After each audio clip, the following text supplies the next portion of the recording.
Hi, and welcome back to Cheeky Crypto. My name is Nick, and today, guys, we're going to be jumping down into the world of Bitcoin, taking a look at the technical analysis on the 1 hour, 1 day, and 1 week timeframes, sharing my thoughts and opinions on where I think the Bitcoin price action is heading.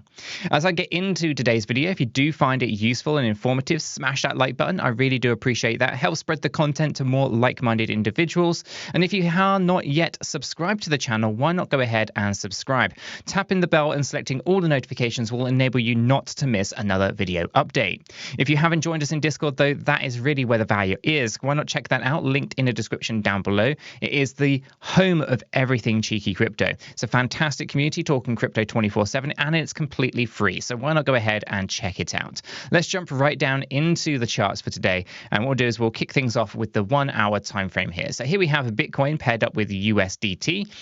We are using Binance as our data source. We are using Binance as our data source simply because Binance has the most significant amount of volume when it comes to Bitcoin. And what we'll do is we'll show you this on the charts here. Let me see if I can actually... Yeah, so on CoinMarketCap here, okay, we can go over to the exchanges, just give that a quick click, and you can see the Binance here in the last 24 hours has $6 billion in trading volume. Okay, we'll compare that to Coinbase at 768, Kraken at 336, Bybit at 837 million. And so we can see that there's very few exchanges that are coming close to the kind of volume that Binance is basically achieving. You can see 2 billion here for Upbit. If we scroll down this list and look for any larger numbers, 1.8 on Bitrue, and keep going down here, we'll look for anything that's over $1 billion. So 1.9 billion on IndoX. Never heard of it, but there you go. Significant volume pushing through it. So we have to acknowledge that Binance is the biggest volume pushing exchange out there, even though we've got, the SEC kind of breathing down their backs. This is really important to understand because there are some people that are saying, well, the volumes are just dropping because you're looking at a Binance chart, for example. And that isn't really the case. There's still a significant, in fact, the most significant amount of volume being pushed through Binance, even though, the SEC are going after them. So just be aware that although Binance has got some negative stuff in the press, it is still the largest one there. So using the Binance charts is really important. Okay, so when we take a look at this, we can see that we are obviously on a USDT pairing, and we're still within our triangle that we've been mapping all weekend long. Okay, we were hopeful that maybe we had finished a D wave a little bit earlier, but nope, the D wave is finished up here by the looks of it, and we are now in the E wave. This is the end game of the triangle, guys. The E wave is the one that we want to catch. The E wave is the one that we want to go long on. Okay, we want to go long here because this is where we're going to get that explosive move to the upside. Okay, now we've got several different ways of approaching this. We can either go long right now on entry, but it's going to get you a really poor risk reward ratio at 1.42. But if we wait a little bit more and we come down and retest our low, we can get a much better risk reward ratio. Our stop loss, ideally, we want it below the 200 EMA. That's currently sat at $33,143. That's going to give you the breathing room. And our target range, of course, is going to be on our fifth wave at low expectations at 35,790. Okay, now, obviously, if I am to do any trading, I'm going to be using one of the exchanges listed in the description down below, but my go-to is BitGet. BitGet is my go-to platform for 100% of my leverage positions. So I would be looking at a BitGet trade here. Obviously, the numbers are going to be slightly different, so make sure that you're looking at a BitGet chart if you are to be trading. Now, if you haven't yet got an account with BitGet or OKX or MEXC, or Bybit or whatever, right, then you probably should think about, registering with some of these exchanges. Now, the reason and the rationale isn't because, it's an affiliate link and it helps the channel out. I mean, that's fantastic. That's a great perk for us anyway. But for you guys, the main draw here is that you want to set yourselves up so you are kind of ready for that bullish market. In a bull run, some of you may know, or some of you may not know, Some of these exchanges are very, very difficult to log onto. Some of them go down because of so much demand. There's just not enough bandwidth for millions of people to sign on and liquidate their assets. And so having as many options as possible is really, really critical, right? So I do encourage you guys to understand the risks that are involved in trading cryptocurrencies and all that kind of wonderful stuff. And if you are familiar with all of the risks involved and you are very familiar with some of the common terminologies that are thrown around, that is, invest in cryptocurrency, be prepared to lose your entire investment, all those kind of things, then why not make sure that you also are spreading that risk across as many of these exchanges as you possibly can and set yourself up for success in the future? Why not check out the links in the description below? They will help you out massively, and they'll also help out the channel here massively as well. So as I said, if I'm to trade it, I'm going to be trading on BitGet, but you guys might prefer different exchanges like OKX or MEXC or whatever. Everyone's slightly different, but I really do like BitGet at the moment. So that is my go-to. And if I'm to trade it, that's what I'll be looking for. So I'm going to be looking at a good stop loss below the 200 EMA, profit obviously up here, and entry is up for debate because I don't know where that's going to be just yet. Okay, we don't have a good structure here to kind of say this is exactly where you want to target. So I'm going to be keeping a close eye on that. And if you're in our membership area, then you'll know what I'm going to end up doing because I will post it there. So again, if you're not a member, then you are missing out on that stuff. Links in the description below. This video is becoming far too pluggy. Let's move on into, actually no, let's not move on. Let's talk about this in a little bit more detail. So we're in the E wave, right? And we're looking for this move to the downside. This E wave or this triangle pattern, as I spoke about previously, is something that you can only find in either a wave B position. So we have the A wave coming up, the B wave coming down into a triangle, and then a C wave that explodes on out like this. Or you'd find it inside a wave 4 position, which would be right in here. And you'd basically have a triangle in your wave 4. And that is where we find ourselves right here. Okay. And essentially, we are looking for this explosive move to the upside. Okay, so that's kind of what we're looking for.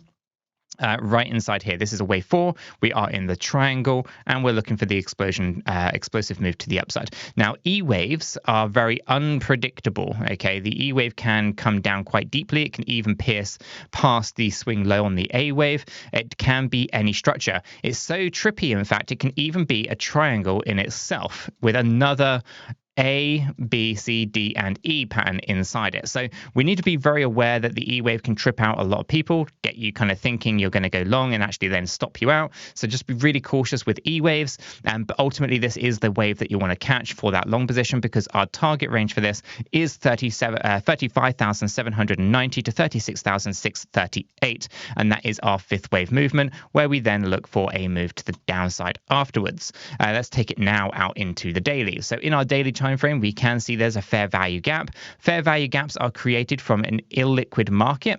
Let me just briefly explain what this is.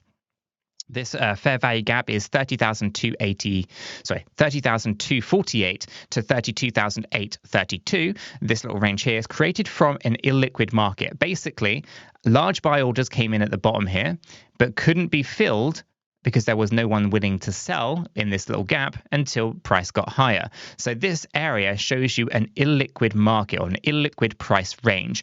Now, for the most part, it just shows you that there wasn't any liquidity in this range here.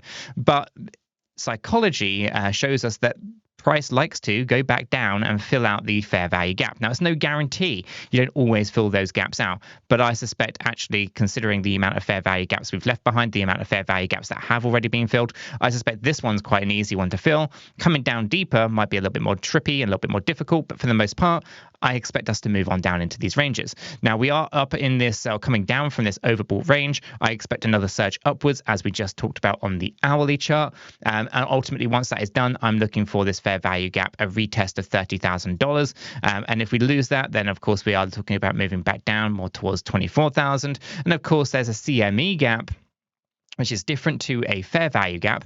A CME gap is created from the futures market and is a gap that is created between the difference between the open and close position over 2 days. So, for example, with CME gap up here at $34,000 to $35,000, we had a close position, okay, on this day here, which was the 6th of May, 2022. We closed at $35,180. But the very next day, we opened up, actually, it's actually a weekend. So we opened up on the 9th. Yeah, we opened up on the 9th of May, that particular candle there, and we opened it up at 34,455. Therefore, a gap was left behind. Now, again, just like fair value gaps, there's no guarantee that these get filled out. However, historically speaking, they all have been. And so if history repeats itself, then they get filled, right? And so we filled out this $35,000 CME. And of course, we've got another CME gap down here at 20,330 to 21,110. So you can hypothesize that potentially here that we are, of course, going to be moving down to the to this CME gap, because historically speaking, they already all have. And so looking at it, that's kind of the expectation. I think $20,000 Bitcoin will be a nice area, though. Good, healthy correction of around 40 or so percent. Yeah, about 40%.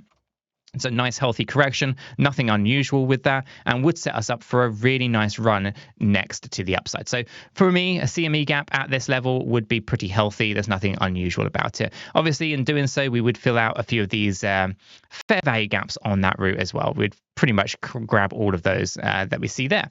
So for the most part, that's their expectation. From a weekly standpoint, the bulls got a nice weekly close yesterday, getting this closed position up here at 34,538. So again, the bulls have control of the market at the moment. However, one of the things that we need to be aware of is it could potentially be one of the biggest bull traps in Bitcoin history. Higher highs, higher lows do have a tendency to want to break on down. So just be aware of that.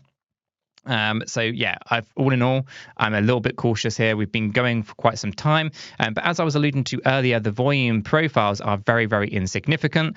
This is actually a Bitstamp chart. As you can see, the volumes on Bitstamp are also very insignificant. We take a look at this on our daily time frame on Binance. We also throw the volumes in here.